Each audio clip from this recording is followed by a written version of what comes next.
सगळे पशुपालक भाइयों ने डॉक्टर गोविंद नारायण पुरोहितरो राम राम नमस्कार दोस्ता जिको है ई टाइम सर्दी रो मौसम आ गयो है। भैंसिया रे गर्मी रे मायने आउण रो समय चालू हो चुक्यो है। ई वास्ते दोस्ता आज आपां कहीं चर्चा कराला भैंस रो प्रजनन, बिरी गर्मी री पहचान एवं गर्भाधान से जुड़े कुछ प्रश्न एवं उत्तर। देखिए इस वक्त जो है भैंसों का जो है गर्मी का मौसम शुरू हो चुका है, इसलिए हम कुछ बात करेंगे। कुछ किसान भाइयों के कुछ प्रश्न होते हैं, मैं पहले उसके बारे में कुछ जानकारी दूंगा और साथ ही साथ जो है उसके जो है कुछ पशुपालकों के जुड़े सवाल होते हैं उनका जवाब भी दूंगा। तो आइए दोस्तों, अगर आपने मेरे चैनल को सब्सक्राइब नहीं किया है तो कृपया उसे घंटी के बटन को दबाकर सब्सक्राइब करें ताकि आपको मिलेंगे हमारे वीडियो सबसे पहले।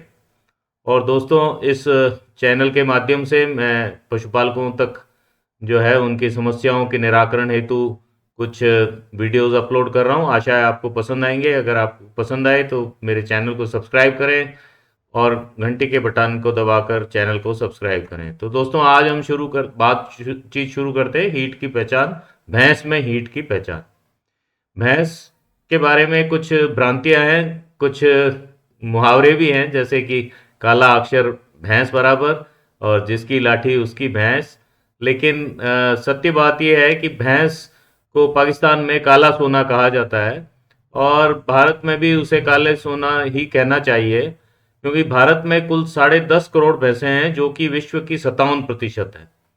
और भारत की पशुधन गणना 2019 के अनुसार जो कुल पशुधन भारत में है उसमें गाय 35.94% है और भैंस जो है केवल 20.45 है।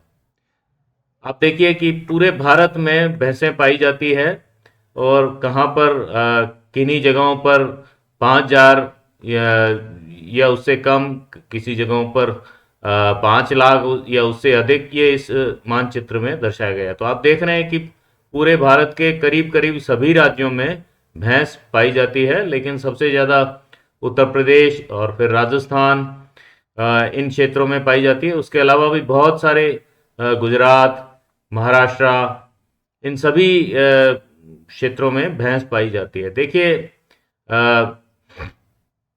भैंस जो कुल दूध उत्पादन है, भारत के कुल दूध उत्पादन का करीब 50% से भैंस के से प्राप्त होता है। आप इस चित्र में देख रहे हैं कि संकर गायों द्वारा 27%, देसी गायों द्वारा 20%, बकरी द्वारा 3% और विदेशी गायों द्वारा 1% दूध की प्राप्ति होती है।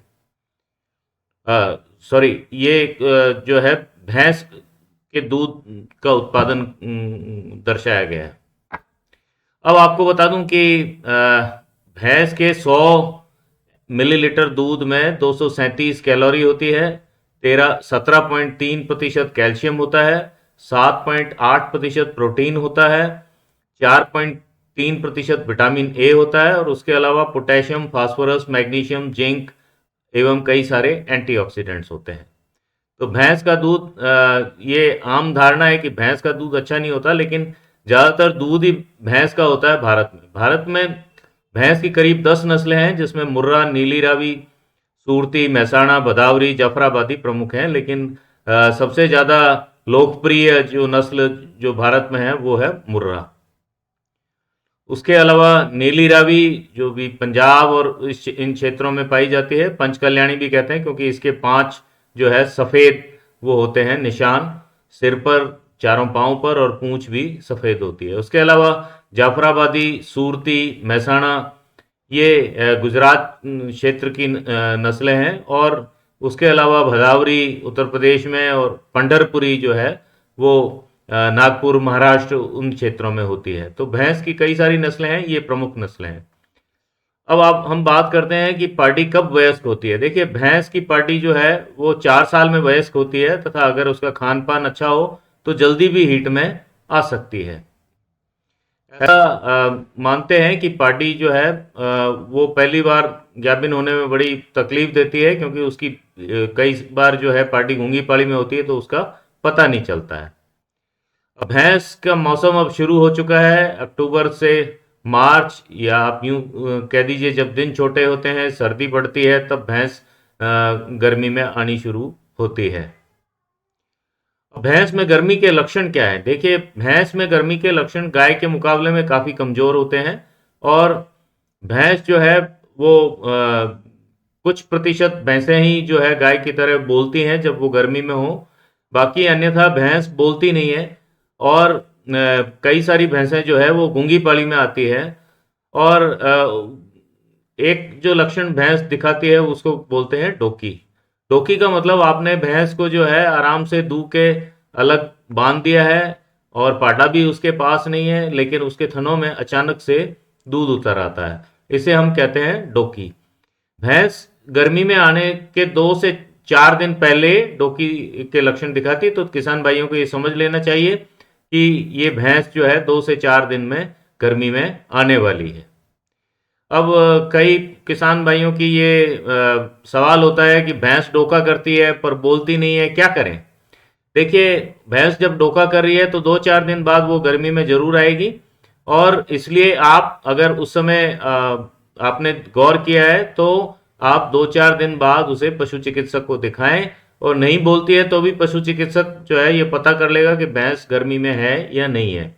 आमतौर पर कई बार जो चिकित्सा शिविर लगते हैं उनमें भैंसों को जो है निदान के लिए लाया जाता है, और उस दिन वो भैंस गर्मी में होती है। तो अगर डोका करती है, नहीं बोलती है, भैंस के लक्षण क्योंकि कमज़ोर होते हैं, कई भैंसें बिल्कुल ही नहीं बोलती, तो उन भैंसों को जिस दिन वो डोका करे उसे 2-3 दिन बाद उसे पशु चिकित्सक से जांच कराएं तो उसकी गर्मी का पता लग जाएगा। अब भैंस में दूसरे गर्मी के लक्षण जो होते हैं वो जैसे कि जेरा देना। जेरा बहुत कम होता है, वो तब निकलता है जब भैंस बैठती है, पूंछ को एक तरफ रखती है भैंस, और जो है कुछ स्त्राव भी देती है, और जैसे ये आप देख रहे हैं इस चित्र में स्त्राव। और भैंस जो है वो बोलती है, तो कुछ कम प्रतिशत भैंसें जो है वो बोलती है, लेकिन आपको जो है भैंस यदि वो कर रही है तो आपको ये समझ लेना चाहिए, डोका कर रही है तो आपको समझ लेना चाहिए कि 2-4 दिन में भैंस गर्मी में आएगी। अब भैंस में अन्य गर्मी के लक्षण, थोड़ा स्त्राव भी देती है भैंस, और जब भैंस बैठती है तो ये स्त्राव आपको दृष्टिगत होगा। एक अच्छा जो लक्षण भैंस की गर्मी का है कि अगर झोटा आसपास है तो झोटा उस भैंस के पीछे हो जाता है, तो आपको ये समझने लेना चाहिए, जैसे कि इस चित्र में देख रहे हैं ये झोटा जो है ये इस पार्टी के पीछे हो रहा है, तो आपको समझ लेना चाहिए कि भैंस गर्मी में है। अब कुछ किसान भाइयों के ये प्रश्न होते हैं कि भैंस गर्मी के लक्षण दिखाती है, लेकिन जब झोटे के पास ले जाते हैं तो झोटा सूंघ कर चला जाता है, ऊपर नहीं चढ़ता है, क्या भैंस गर्मी में नहीं होती?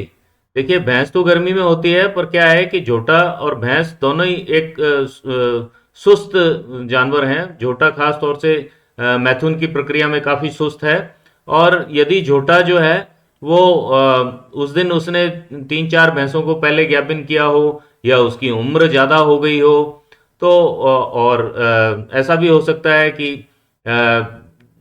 वो भैंस ही गर्मी में नहीं हो, लेकिन यदि भैंस गर्मी में झोटा सूंघ के जा रहा है तो इसका मतलब हो सकता है कि झोटे से जो है कई बार उसने हो सकता है 4-5 भैंसों को उसी दिन पहले ज्ञापन किया हो।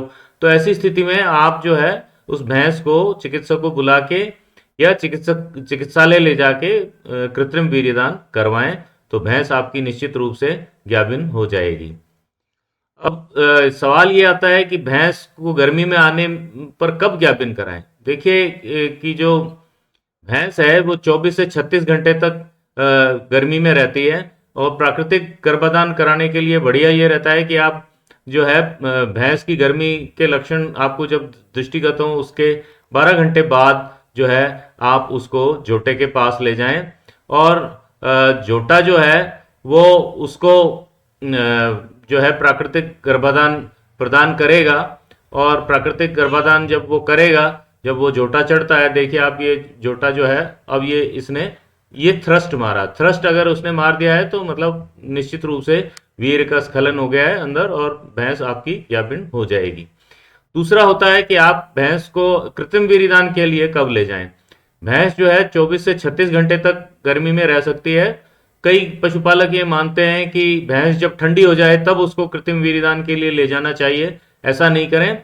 भैंस जब गर्मी में हो तो उसको 12 घंटे बाद कृत्रिम वीर्यदान के लिए ले जाएं। और कई जगह ये भी जो है सुझाव है कि आप भैंस को 2 बार वीर्यदान कराएं, एक बार 12 घंटे बाद और एक बार 24 घंटे बाद।